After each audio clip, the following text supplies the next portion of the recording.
नहीं, मुझे तो लगता है मेरे पास तो प्रतिदिन लगभग 100 लोग आते हैं। आज की तारीख में 26 जून का स्लॉट बुक हो चुका है, यानी 26 जून तक का हमारा टेन्योर है। 26 जून आज खत्म हो चुका है। इस बीच में जिसका भी लर्निंग होगा वो फेल हो जाएगा।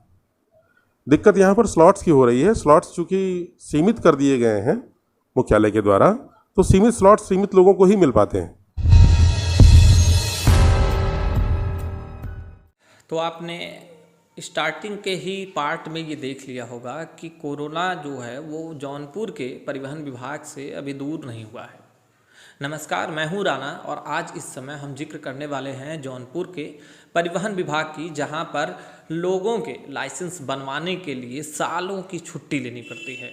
आपको सुनकर ये आश्चर्य लगेगा, लेकिन ये सत्य है कि जौनपुर में यदि आप निवास करते हैं और आप ड्राइविंग लाइसेंस बनवाने की सोच रहे हैं तो आपको पहले ही बता देते हैं कि कम से कम आप 6 महीने से 1 साल की छुट्टी लेकर बैठ जाइएगा। कारण क्या है ये अभी जानते रहिए। अगर आप आज ड्राइविंग लाइसेंस के लिए अप्लाई करते हैं तो आपको 26 से 27 जून के बाद का एक डेट, जिसे स्लॉट बुकिंग कहते हैं, वो मिलेगा। स्लॉट डेट पर जब आप जाएंगे तो वहाँ आपकी फ़ोटो क्लिक की जाएगी, सिग्नेचर होगा, एग्ज़ाम होगा, उसके बाद आपको लर्निंग पास आउट होने का एक लाइसेंस मिल जाएगा, जिसे आप लेकर 1 महीने बाद फिर से जाएंगे तो आप परमानेंट यानी लाइसेंस का जो सेकंड एग्ज़ाम है उसके लिए अप्लाई कर सकते हैं। लर्निंग लाइसेंस की जो एक अवधि होती है वो 6 महीने तक वैध होती है, यानी वैलिड होती है 6 महीने तक। 6 महीने से पहले आपको लाइसेंस को परमानेंट कराने की ज़रूरत होती है। जब आप वापस से परमानेंट के लिए जाएंगे, फिर से फॉर्म सबमिट होगा, फिर से एक लंबी तिथि बुक की जाएगी, यानी वो फिर 2 से 3 महीने बाद का डेट मिलेगा जिस पे आप एग्ज़ाम देंगे और फिर आपका कहीं लाइसेंस पूरा होगा। इस पूरी प्रक्रिया को करने में एक जौनपुरिया को लगभग 6 महीने से भी ज़्यादा समय जा रहा है।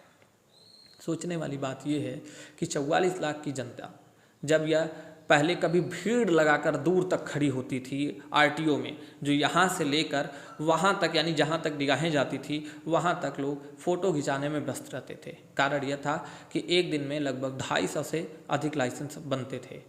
कोविड के दरमियान 54 लाइसेंस पे इसे रोक दिया गया, जिसके बाद स्थिति ये हुई कि जिसका लर्निंग था परमानेंट कराते समय उसका डेट ही एक्सपायर कर जाता है और 350 रुपये के लगभग फ़ीस एक जनता के जेब पर भारी पड़ता है, जबकि ये खर्च नहीं लगना चाहिए। और अगर इस प्रकार का कोई खर्च लगता भी है तो वो सरकार को ही वहन करना है, जनता को वहन नहीं करना है।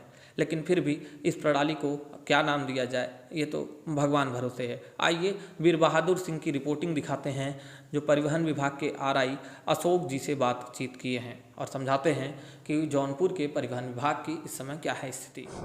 क्या नाम है सर आपका? मैं अशोक श्रीवास्तव।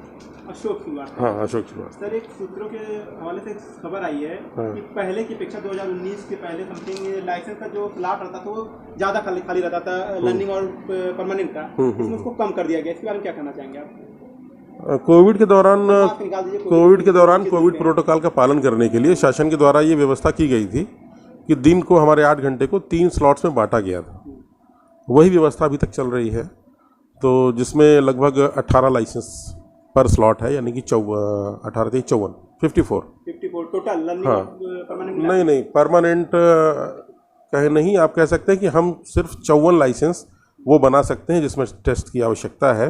वो हैवी भी हो सकता है, रिन्यूअल भी हो सकता है, परमानेंट भी हो सकता है, सब मिला के 54। कोरोना के पहले कितने लाइसेंस मिलते थे? लगभग 250 पर डे थे। 250 पर डे जी। जब कोरोना धीरे धीरे खत्म हो रहा है, ठीक है, चीज़ें देखेंगे तो अगर देखेंगे हर जगह बाजार खुल गए हैं, सब चीज़ें खुल गए हैं, मॉल खुल गए हैं, सिनेमा हॉल खुल गए हैं, तो आपने कोई एप्लीकेशन नहीं डाला कि इसकी संख्या को भी बढ़ाया जाए?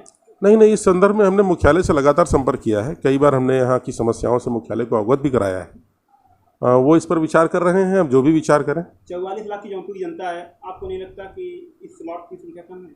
नहीं, मुझे तो लगता है मेरे पास तो प्रतिदिन लगभग 100 लोग आते हैं। आज की तारीख में 26 जून का स्लॉट बुक हो चुका है, यानी 26 जून तक का हमारा टेन्योर है। 26 जून आज खत्म हो चुका है। इस बीच में जिसका भी लर्निंग होगा वो फेल हो जाएगा। ये फेल होते हैं, उनको समस्याएं का फिर सामना करना पड़ता है, प्लस पैसा भी देना पड़ता है फिर। हाँ, पैसा, अगर उनका लाइसेंस फेल होता है तो उनको 300 रुपये फिर जमा करना पड़ता है, तो उनका लाइसेंस फिर एक्सटेंड होता है लर्निंग वाला 6 महीने के लिए।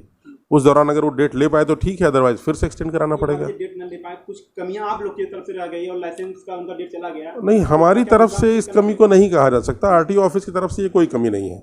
आरटीओ ऑफिस में जो भी व्यक्ति स्लॉट लेके आता है हम उसका लाइसेंस बनाते हैं। दिक्कत यहाँ पर स्लॉट्स की हो रही है। स्लॉट्स चूँकि सीमित कर दिए गए हैं मुख्यालय के द्वारा, तो सीमित स्लॉट्स सीमित लोगों को ही मिल पाते हैं। 54 स्लॉट हैं टोटल, तो 54 लोगों को ही मिल पाएंगे। तो ये कब से ये समस्याएं आपको उत्पन्न हो रही है कम स्लॉट की? बताया मैंने, कोविड के बाद से ही, कोविड से शुरू किया था उन्होंने, जब कोविड चरम पर था। जो जनता है हाँ। उससे काफी परेशान है, तो आपने इसके लिए कितनी बार अथक प्रयास किया? मैं इस बारे में स्वयं मुख्यालय जा चुका हूं और कई बार हमारे बॉस ने भी मेल किया है, लेटर भी भेजा है, समस्याओं से अवगत कराया गया है। आशा करते हैं शीघ्र इसका निस्तारण किया जाएगा। तो बता रहे हैं कि इन्होंने कंप्लेन और अपनी दरख्वास्त डाली है, जल्द ही इनकी सुनवाई की जाएगी और स्लॉट्स को बढ़ाया जाएगा और आम जनता की जो समस्या है उसका निपटारा किया जाएगा। उम्मीद है कि 44 लाख की जनता है तो इतने स्लॉट यहाँ पे उपलब्ध कराएंगे जिससे कि अधिक से अधिक लोग यहाँ पे लाइसेंस बनवा सकें। दोस्तों, इसी तरह की खबरें हम आपको दिखाया रहेंगे। आप बने रहिए द 8 न्यूज़ के साथ। मैं था वीर बहादुर सिंह, धन्यवाद।